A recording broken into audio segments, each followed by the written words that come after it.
Welcome to Resoria.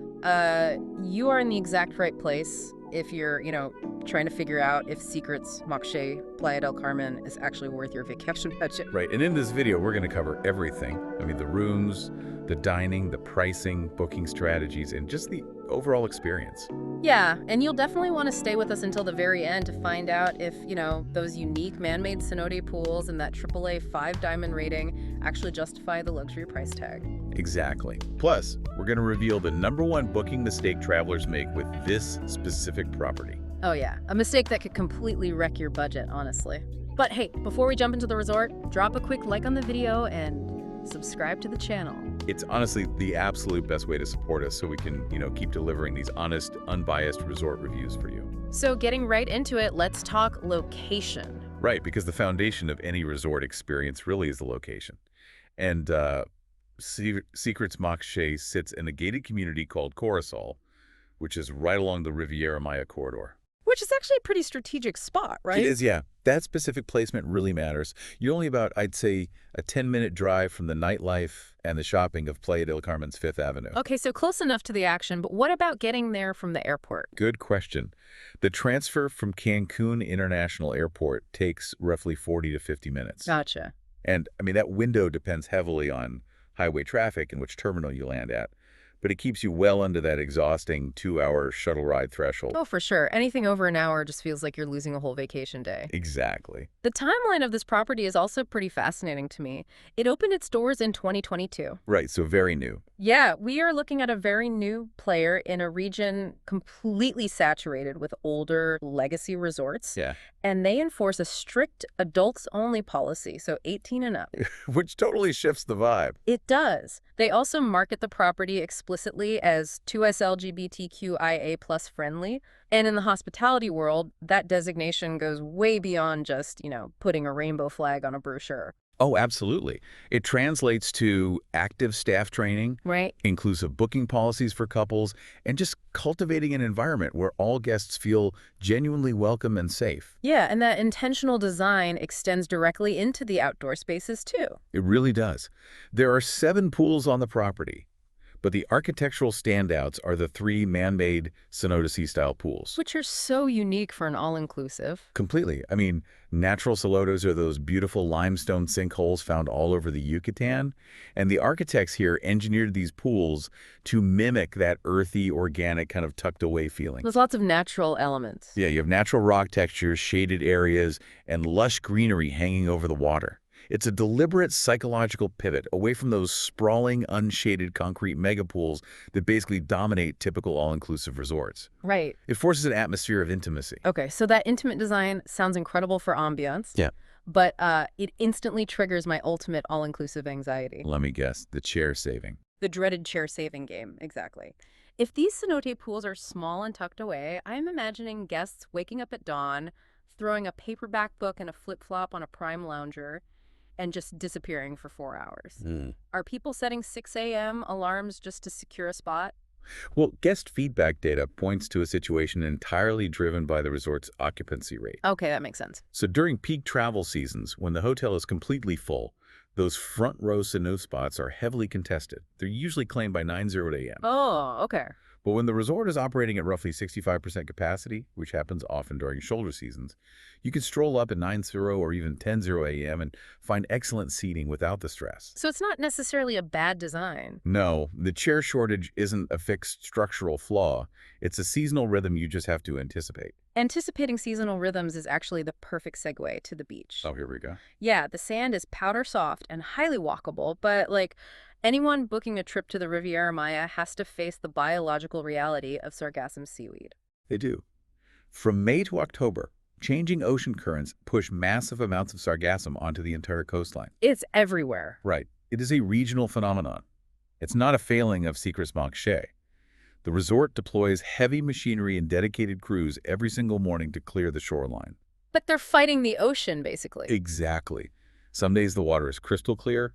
Other days, the accumulation is heavy enough that swimming in the ocean just becomes unappealing. Yeah, so anyone who strictly wants to swim in the sea all day needs fair warning about those summer months. You might find yourself spending way more time in those cenote pools than you originally planned. Which isn't a terrible backup plan. True.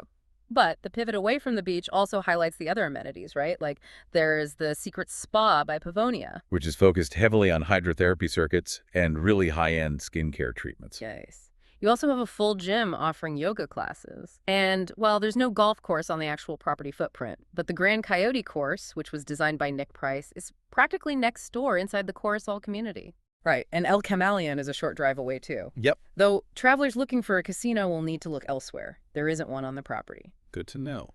Also, there's a highly specific environmental trade-off to that beautiful landscaping we mentioned earlier. The greenery. Yeah, the dense greenery and those wooden docks built around the lagoon-style pools, they create the perfect breeding ground for mosquitoes. Oh, yeah. Activity is noticeably high in those areas during early mornings and evenings. Packing high-quality bug repellent is pretty much mandatory for those twilight walks. The lush jungle aesthetic always comes with a few literal bugs, I guess. Exactly. But, a beautiful landscape means nothing if the human element fails. Service can make or break a luxury price point. And the service metrics here are actually the property's strongest pillar. Across booking platforms, the staff maintains a massive 9.5 out of 10 rating. That is incredibly high for a massive resort. It is. But the nuance behind that number is what really matters. Reviewers consistently name individual staff members, like bartenders, concierges, wait staff. Wow, okay. In hospitality, when guests remember and type out a staff member's name months after they return home, it signals highly personalized anticipatory service. They aren't just reacting to requests. Right, they are actively learning guest preferences. And anticipatory service is the hallmark of true luxury. Now, there are mentions of minor growing pains, like an occasional air conditioning hiccup or a slight delay in I housekeeping. think we've seen those. But those are pretty standard operational quirks for a property that only opened in 2022, right? It's still breaking in its massive mechanical system. Oh, absolutely. And moving indoors, the transition from the outdoor environment to the private suites reveals just how strictly they adhere to their design thesis. The rooms are gorgeous. The 485 suites carry the exact same contemporary earthy aesthetic indoors. You see natural wood finishes, stone textures, and a very warm, muted color palette. Super relaxing. And baseline features include premium bedding, laptop-compatible safes, reliable AC, and of course, 24-hour room service. Right. Hey, quick mid-video reminder, if you are finding this breakdown helpful and want to see more deep dives into properties like this, take 1 second to like and subscribe. It really does help the channel grow. It does.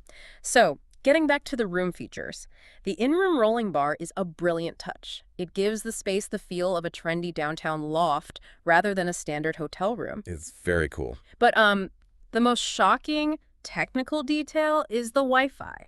Oh, the Wi-Fi is insane. Beach resorts are notorious for terrible internet, but the infrastructure here supports free in-room Wi-Fi, clocking in at over 500 megabits per second. Which is unheard of. It can handle 10 more devices simultaneously without breaking a sweat. And wiring a coastal property for that kind of bandwidth requires serious investment. It's a massive advantage for anyone who wants to stream high-definition content or, needs to briefly connect for remote work. Right.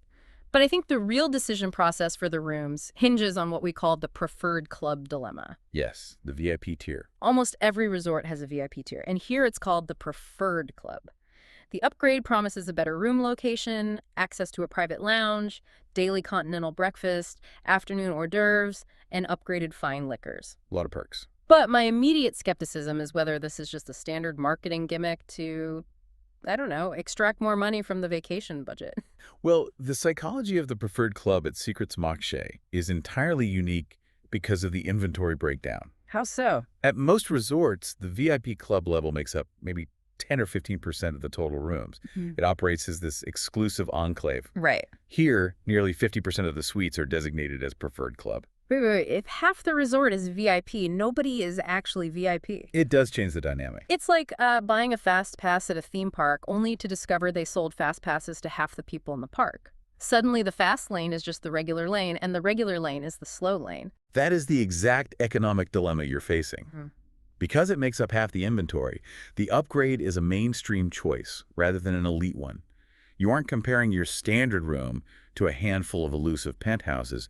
You're looking at a resort split right down the middle. Oh, okay. This forces you to look closely at standard versus club pricing when booking, because the tangible experiences, Specifically, the access to the private lounge and the pouring of top-shelf tequila and scotch will be noticeably divided among the guest population. Yeah, so if high-end spirits and a dedicated quiet lounge are critical to your vacation, the preferred club upgrade is something you really have to weigh. Exactly. Which brings us straight into the broader culinary and beverage mechanics. And the scale of the dining operation here is huge. It features 11 unique venues. 11, that's a lot to cover. It is.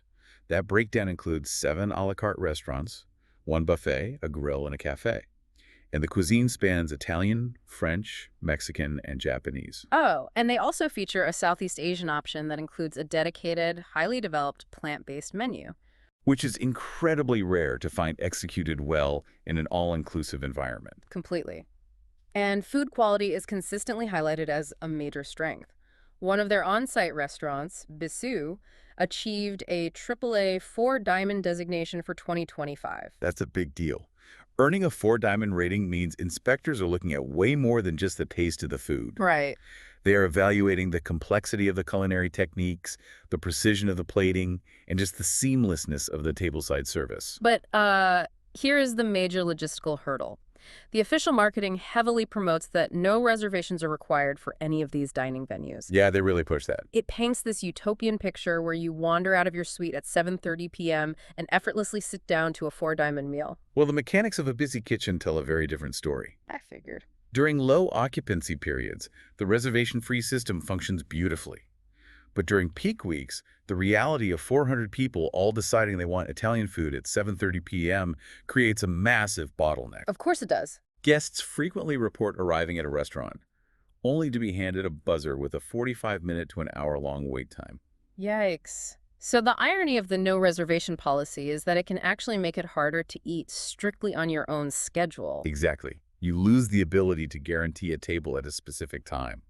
So it forces you to either compromise on when you eat, where you eat, or, spend time waiting at a bar. Well, let's look at those bars then, because waiting with a buzzer is a lot less painful when the beverage program is actually interesting. Very true. Dark Horse stands out immediately. It's a sports bar equipped with foosball tables and an actual digital golf simulator. Which is a brilliant inclusion. It's perfect for guests who want to swing a club but don't want to pay the premium greens fees over at Grand Coyote. Oh. Or, honestly, for anyone who just needs a 2-hour break from the intense midday sun. Oh, totally. But I think the most talked about venue is the Gypsy Club. Oh, the speakeasy. Yes, it's a speakeasy hidden inside a venue disguised as a pharmacy. You literally need to discover the secret password to gain entry. And incorporating a hidden venue like that fundamentally changes the guest experience. How so? Well, standard all-inclusive resorts usually lay every single amenity out on a map for easy consumption. A hidden speakeasy injects this element of discovery and exclusivity into the evening. It makes the guest feel like an insider who uncovered a secret, which kind of breaks the predictable monotony of the resort routine. That makes total sense. So we have AAA designated food, hidden speakeasies, and custom-engineered cenotes.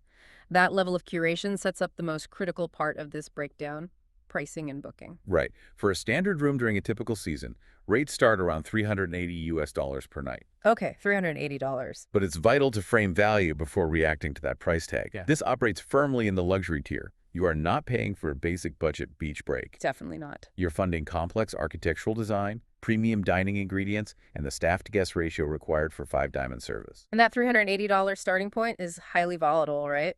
Your final out-of-pocket cost will swing wildly depending on the season, the room category, whether you buy into that preferred club dilemma, the overall occupancy rate of the hotel, and how many months in advance you secure the booking. And navigating all those variables leads directly to the massive booking mistake we warned about at the top of the video. Yes, the big mistake. You have to be hyper-vigilant, not to confuse Secrets Moxché with Impression Moxché by Secrets. Oh, man.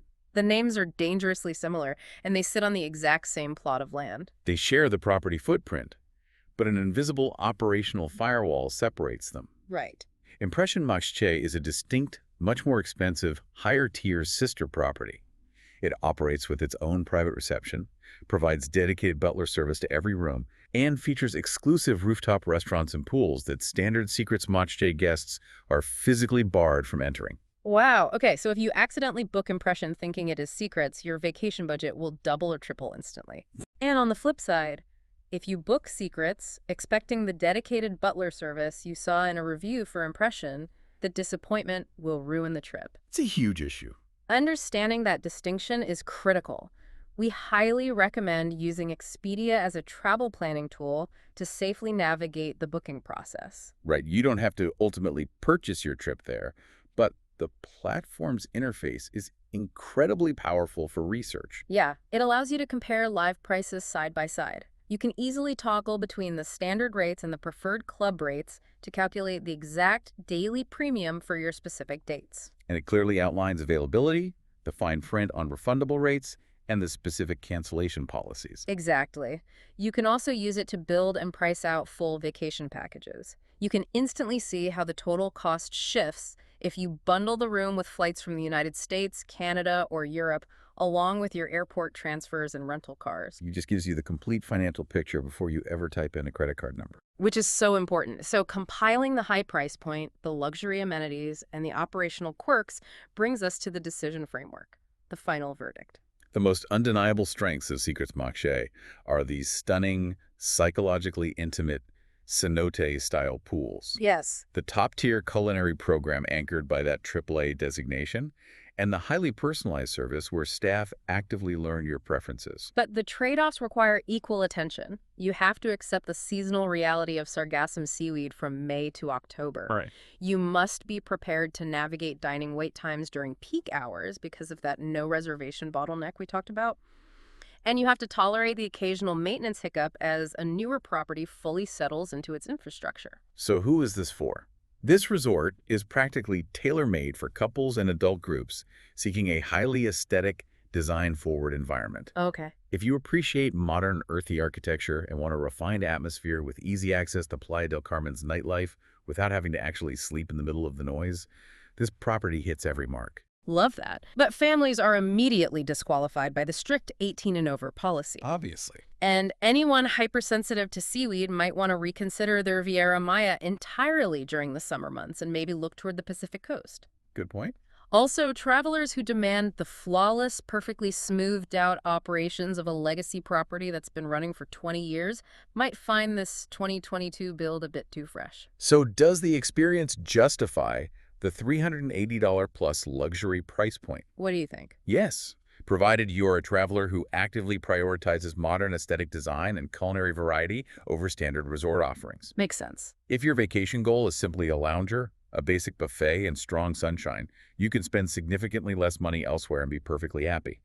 But if you value a highly curated sensory environment, the return on investment is absolutely there. I completely agree. So we want to hear your takedown in the comments. If you were checking in today, what is your first move? Are you tracking down the password for the hidden speakeasy? Or are you dropping your bags and heading straight for the shaded cenote pools? It's a tough choice. It really is. Also, let us know which resort or destination you want Resorya to review next, and make sure to like and subscribe. Understanding the mechanics of a resort completely changes how you experience the destination, whether you're packing your bags for next month or just planning for next year. That actually brings up a fascinating thought to leave you with. We started by exploring the illusion of stepping into an ancient, wild cenote, only to realize you are surrounded by a meticulously engineered luxury resort. Right. Hospitality design is becoming incredibly skilled at synthesizing authentic, natural experiences like speakeasies and hidden jungle pools entirely within their own walls. It's almost theatrical. It is. It makes you wonder, when we travel to these hyper-curated, flawlessly designed spaces, are we actually experiencing Mexico, or are we paying to experience a perfectly idealized, frictionless idea of Mexico? Oh, wow. So the next time you wade into a perfectly temperature-controlled resort pool, ask yourself what kind of reality you're actually swimming in. We look forward to helping you plan your next great escape.